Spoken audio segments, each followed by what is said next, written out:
তিনটি শর্তে খেলাধুলা জায়েজ আছে। ভাই আমার, খেলাধুলার মধ্যে যদি তিনটা শর্ত পাওয়া যায়, তিনটা শর্ত পাওয়া গেলে তখন ওই খেলাধুলা জায়েজ হবে, নচেত ওই খেলাধুলা জায়েজ হবে না, হারাম হয়ে যাবে। ভাই আমার, আমরা খেলাধুলা করি, ক্রিকেট বলেন, ফুটবল বলেন, মানে যত ধরনের খেলাধুলা আছে আমরা খেলাধুলা করি, কিন্তু এই খেলাধুলার মধ্যে যদি তিনটা শর্ত পাওয়া যায় তাহলে খেলাধুলা জায়েজ হবে। যদি খেলাধুলার মধ্যে তিনটা শর্ত পাওয়া না যায় তাহলে খেলাধুলা জায়েজ হবে না, হারাম হয়ে যাবে। অতএব ভাই আমার, আমরা সবাই খেলাধুলা করতে পছন্দ করি, কিন্তু ওই খেলাধুলার মধ্যে যদি তিনটা শর্ত পাওয়া যায় তাহলে খেলাধুলা জায়েজ হবে, ভালো হবে। যদি তিনটা শর্ত পাওয়া না যায় ওই খেলাটা আপনার জন্য হারাম হয়ে যাবে, নিষেধ হয়ে যাবে, খেলাধুলা করতে পারবেন না। অতএব ভাই আমার, তিনটা শর্ত আমরা জানার দরকার আছে। তিনটি শর্ত কি কি ভাই আমার? দেখেন, এক নম্বর শর্ত হচ্ছে শারীরিক উন্নতি সাধন। কেউ যদি শরীরের ব্যায়ামের জন্য অর্থাৎ এক্সারসাইজ করার জন্য এই নিয়তে যদি কেউ খেলাধুলা করে, কথা বুঝছেন, শারীরিক উন্নতির জন্য, শারীরিক সুস্থতার জন্য, শারীরিক ব্যায়ামের জন্য কেউ যদি খেলাধুলা করে, ওই খেলাধুলা জায়েজ আছে, কোনো সমস্যা নাই।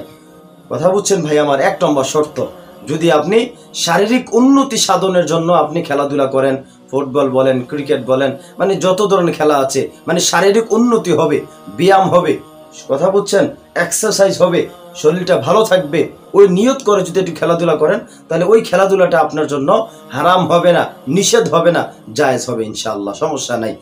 দুই নম্বর শর্ত হচ্ছে ইসলামী শরীয়তের বিধান লঙ্ঘন না করলে। কি ভাই আমার? যদি ওই খেলাধুলার মধ্যে ইসলামী শরীয়তের বিধান লঙ্ঘন না করলে তাহলে খেলাধুলা জায়েজ আছে।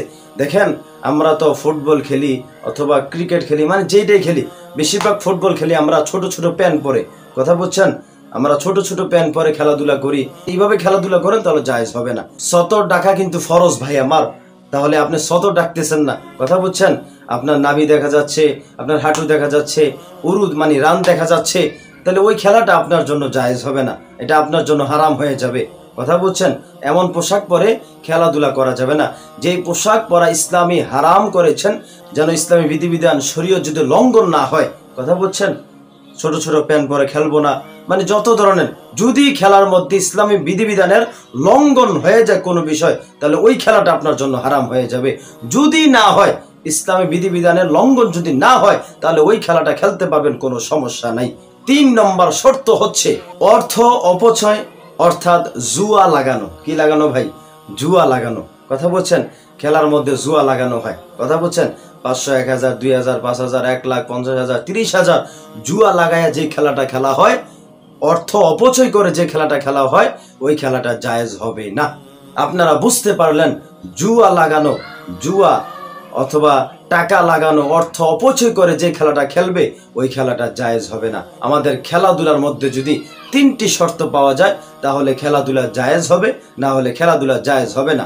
এক নম্বর হচ্ছে শারীরিক উন্নতি সাধনের জন্য যদি খেলেন, ব্যায়ামের জন্য, এক্সারসাইজের জন্য, শরীরের উন্নতি হবে, এই নিয়তে খেলাধুলা করেন, খেলাধুলা জায়েজ হবে। দুই নম্বর হচ্ছে ইসলামের বিধিবিধানের লঙ্ঘন যেন না হয়, ওইভাবে যদি খেলাধুলা করেন তাহলে খেলাধুলা জায়েজ হবে। তিন নম্বর হচ্ছে অর্থ অপচয় এবং জুয়া লাগাইয়া যেই খেলা খেলবে ওই খেলা জায়েজ হবে না। যদি অর্থ অপচয়, জুয়া না লাগাইয়া, হ্যাঁ, শারীরিক উন্নতির জন্য, ব্যায়ামের জন্য, কথা বলছেন, খেলাধুলা করেন, তাহলে ওই খেলাধুলা জায়েজ হবে, নচেত খেলাধুলা জায়েজ হবে না। যদি খেলাধুলা করতেই হয়, এই তিনটি শর্ত মেনে যেন খেলাধুলা করি। যারা খেলাধুলা করি তাদেরকে তিনটা শর্ত মেনে খেলাধুলা করার তৌফিক দান করুক, আমিন।